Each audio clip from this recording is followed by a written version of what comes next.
Hello, what's up everyone? Just after I reached level 80, I decided to work on a build for my ranger that had high survivability with lots of evasion and regeneration.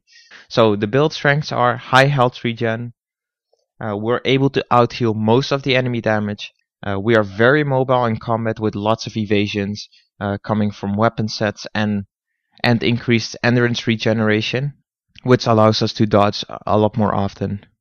And final one, we have lots of passive condi clear.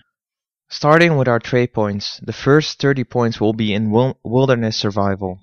I will list the most important traits in the wilderness survival. The number 5 trait, which gives us 25% more endurance regeneration, which allows us to dodge more often, in combination with the adept trait, vigorous renewal, which gives us 6.5 seconds worth of vigor after using a healing skill.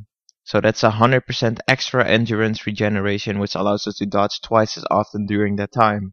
An alternative for this trait, if you do not feel like the vigor would help you as much, you can go for shared anguish, which gives you one single CC immunity. I don't have it in normally because I feel that the 90-second cooldown on this shared anguish is too long for it to give me any value. Then the next would be the 15-point trait. On dodges, we gain 2.5 seconds worth of protection, which lowers our damage gained by 33%. Having access to such an easy way of protection allows us to mitigate a lot of damage even after our dodge rolls. The next point will be our offhand training. Increases our offhand skills range by 300 and 20% reduced cooldown. It's just too good to not take it. I don't see any other trait that could potentially be better than this one, especially since we're wielding 2 offhand weapons. And the final one would be Empathic Bond, one of our main passive condi removal. Pets take 3 conditions away from me every 10 seconds. Next, we move into Nature's Magic, which is 30 points. The first trait will be Nature's Bounty, which gives us longer regeneration. This trait is very important to keep our permanent regen up. With that in mind, we move into the next one, which would be Nature's Protection. This trait has a 30-second cooldown, but it gives us another 6.5 seconds worth of protection, which is another 33% damage reduction. So in combination with our dodge roll protection and this one, we can keep our protection up for a very long time. The only other trait that you could take instead of Nature's Protection would be Spirits Unbound, if you're planning to run the Spirit Elite. Our Grandmaster trait is our way of gaining permanent swiftness and regeneration by using Shout. So every time we shout, it will give us a decent amount of swiftness and regeneration. We'll be picking a short cooldown shout for this, so we can keep that permanently up. To make sure that the cooldown of the shout is short enough, we put 10 points into Beast Mastery. We take Shout Master here, which lowers our shout cooldown by 20%, which lowers our shout just enough to keep up the swiftness and regeneration permanently up, as long as we keep shouting right off cooldown. The first utility would be our healing skill. I use the Troll healing skill here. You and your pet regenerate health over time. This has a 1-second cast time, so it can be interrupted, so you have to be careful for that. It has a 25-second cooldown. It gives us 6.5 seconds worth of vigor due to our trait setup, and heals ourselves for 978 health regen per second for 10 seconds. This is one of our main ways to keep ourselves healed up. In combination with the regeneration with the Signet of the Wild, we'll gain about 1.4k health regen per second. Now we do have a 15-second downtime of this skill, which leaves us with only the regeneration and the Signet of the Wild. Even though it's not as much as the troll healing spell, it is still a decent 417 health per second that we will be gaining. In combination with our vigor and dodge skills, we should be fine.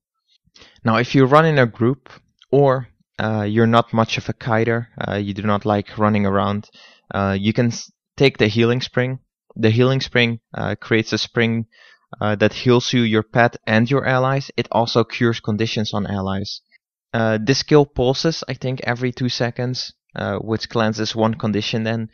And as long as you stay in the field, you'll actually also get regeneration. But since we already have permanent regen, the main thing that you'll be gaining out of this is the 6k healing and the group utility. It also drops a water field, so if you have any blast finishers, this allows you to get some area healing, so your allies would be jumping in here. Or you could use your leap from your sword skill, your number 2, which allows you to heal yourself. Moving on, we use the guard. This commands your pet uh, uh, to protect an area, so it puts your pet in stealth and protects an area. We'll be using this shout because of its low cooldown, especially when traded, to get our permanent regen and swiftness. Now keep in mind, after using guard, make sure that you recall your pet or send your last command to the pet to attack your target after using this skill. Now, Signet of the Wild, we won't be activating it at all. What we do is we keep it up just for the health regen per second. Next to that, we will be using the Signet of Renewal. Cures a condition every 10 seconds. So in combination with our Grandmaster trait, this allows us to cure 4 conditions every 10 seconds. I usually never use this, especially since it bugs out quite often, where it doesn't cure any of those conditions. Because the active, what it does is your pet pulls all the conditions from nearby allies to itself. Now what you could do to somewhat fix it is to switch your pet, so you make sure that your pet is right next to you, then use the skill. It also breaks a stun and then removes all the conditions. Although I've always found it better not to use it at all and just leave it running, just for that extra condi removal. For our final one, we will go for the Elite Rampage as one. Rampage with your pet, gaining stability, fury, and swiftness. You and your pet also grant might to each other when you attack. So this is a really amazing elite. This allows us to have stability, allows us to safe stomp enemies, or even escape when needed. As a solo roamer, once a group follows you, you can be stunned to death. You need to make sure that you use this rampage as one as you're trying to get away, or you can use it aggressively in combat. Just to gain that extra boost of fury for your pet and yourself and the stability, so you won't be knocked down and you can keep the constant pressure up. This is also a good way to remove the diamond skin from the elementalist, since diamond skin allows elementalists to be condi immune above 90% health. This is a good way to increase your pet's damage just high enough so it can burst down that 10% health quite easily. Beside this one, you have 2 other elites. I've tested out the Entangle. I felt it was too situational. It is really good to taking down necromancers, especially after they use their heal. But I don't feel like the Entangle brings me more value than the Rampage S1. You could take it, but I would still suggest a Rampage S1. The Spirit of Nature, which is a really good skill, especially if you change up the trait to get Spirits Unbound, where it follows you. It gives you a nice healing amount, and you can activate it for condi removal and to revive allies. So, as a group player, I would rather go for the Spirit of Nature, just as an easy way of reviving my allies. You can also use it as a self-res if you time it right. So if you do go down, just click the Spirit of Nature just before you go down, and it should revive you straight up. The problem that I had as a solo roamer, where all the focus is on you, especially when you're outnumbered, is that Spirit of Nature will not live more than a few seconds. So that's the main reason why I kind of moved away from it. For our equipment, we use Apothecary gear, which is the main stat of healing power. Then we get toughness and condition damage. The healing power is taken as main stat just to increase our healing as much as possible. And with all the toughness that we gain from it, we get a decent amount of toughness, where we gain about 2,000 toughness, I think, in total, and 3,000 armor, which allows us to mitigate any type of burst damage. And because of our high vitality, especially from the 300 points that we gain from our trade setup, we don't need any more vitality. Now you could go for Settler, which I think takes the toughness as main stat and healing power and condition damage as secondary stats. If you did feel that you needed that extra mitigation, although I'd still suggest going for Apothecary instead, just to increase our health regen. I feel that brings more value in than getting that extra toughness. Just keep in mind, the trinkets are actually called Passiflora, so if you look for the trinkets, just type in Passiflora and you should be fine. For the runes, we choose the Runes of the Undead. This is just to increase our condi damage. This brings us up to around 1600 candy damage if we use all our foods. Now, I'm only using exotics, so if you get your ascended gear, that should increase your candy damage, health, healing power, and toughness even more. I don't think I would suggest any other rune set, just because we do lack the candy damage since it's not our main set on our weapons, on our armors. So we need to make sure that's high as possible. For our weapons, we choose sword and torch on our main hand. Sword allows us to gain the mobility that we need with the number 2 skill. You can use this first to jump backwards, and then the second skill will jump you forward. So if you target an enemy, this will actually jump you to the opposite way of your enemy. So the way I use this as mobility is I target my enemy first, I jump away from the enemy, then detarget him, turn around, and then jump again, and this will allow me to have 2 leaps forward. As a third skill, we'll get an evasive skill which applies poison, good to counter the healing builds.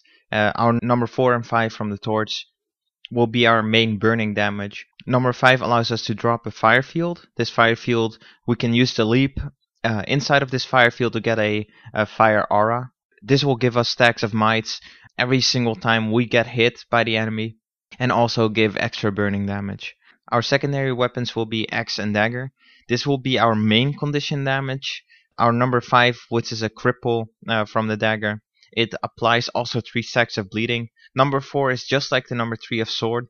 You make an evasive move and poison the enemy.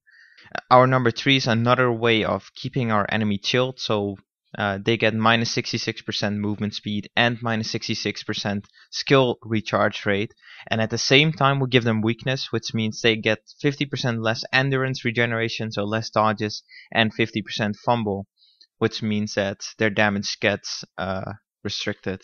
Our number 2 skill, and this is really important, it's the split blade. It has a very short cooldown, 6 seconds. It throws 5 axes, and each of these axes apply bleeding for 8.5 seconds. Now you want to make sure that you're as close as possible to your enemy to make sure that you hit all 5 axes on your enemy, and this will allow you to get 5 stacks of bleeding with that skill. For our weapon sigil, we actually use the sigil of geomancy. This inflicts bleeding for 7 seconds when you swap to a weapon in combat. Just keep in mind this is a very close range, so you need to be close to your opponent, and this stacks up to 3 stacks of bleeding. So it does decent damage. This is just needed for that extra candy pressure. It has a cooldown of 9 seconds, so every time you swap your weapons it should be available. For our offhand weapon sigil, we'll use the sigil of bursting just for that extra candy damage. If you feel that you can't hit your poison attacks from your weapon skills, then you could also go for the sigil of doom. However, I would still suggest the sigil of geomancy just for that extra bleeding. As final, the pets. The 2 pets that I would suggest would be the Crichton Hound. The Crichton Hound allows you to root your target, but that's not the main reason why we pick him. It is for the brutal charge, which leaps at your foe and knocks him down. They deal a decent amount of damage, where if you do need that damage, for example, for a Candy Immune Engineer or a Diamond Skin Elementalist, the Hound will do enough damage. Now, besides that, the other pet we'll be using is the Wolf. The Wolf has the same abilities as the Hound. It allows you to deal a lot of decent damage. It has a knockdown just like the Hound. For every 40 seconds it leaps at the target and knocks him down for 2 seconds. Which is a decent interrupt, although you can't really control it. But this guy's main utility, and this is why I like the Wolf the most, he has a fear on ability. So if you press your F2 ability, it would activate his fear. It's an AoE fear. The only problem that I have with it has a 1/2 second casting time, so it's going to be really hard to make it work in actual combat. When, for example, you want to get a target out of a Shadow Refuge, you'd have to precast it almost. And half of the time these pet skills actually do not work. The pet takes far too long to reach the target and takes far too long to activate the ability. I've been mainly using it as when my opponent is almost dead to just fear him away so I could get a decent hit on him so he would 100% die. Or if my opponent was getting rest to use the fear to push away the enemies, so I could safely stomp the enemy. Now there are other pets that you could pick instead of the wolf and the hound. That's entirely up to you. For me, I took these just for the knockdown and the fear. I'll leave a link in the description where to find the Crichton Hound and the wolf. The food that I will be using is the koi cakes. The koi cakes gives us 40% condi duration and 70 condition damage. This is just to make sure that if your opponent is running minus condi gear or minus condi food, that you can at least negate that effect. And then next to that, we'll be running tuning crystals. Tuning crystals give us condition damage equal to 5% of our toughness. So our high toughness will give us a decent boost with this food. Plus we gain condition damage equal to 3% of our vitality. Thank you for watching thank you for watching this video. If you want to know anything specific, let me know in the comments or send me a private message. I'll make sure to respond to you as soon as I can.